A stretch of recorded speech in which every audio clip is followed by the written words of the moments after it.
Ang alligator snapping turtle ay isang kahangahangang hayop na matatagpuan sa Timog Silangang Estados Unidos. Kilala ang mga turtle na ito sa kanilang mapanlikha at impresibong laki. Maaaring umabot sa 100 sentimetro ang haba at 115 kilogramo ang bigat ng alligator turtle, kaya sila ang pinakamalaking freshwater turtle sa Hilagang Amerika.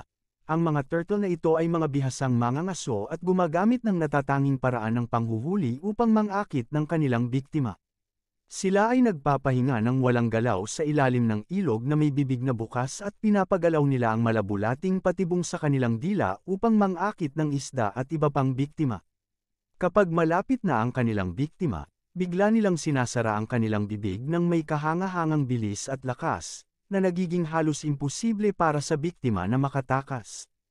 Ang kanilang malalakas na panga ay kayang dumurog ng halos anumang bagay na kanilang mahawakan, kabilang na ang isda, ahas, crayfish, at maging maliit na alligators.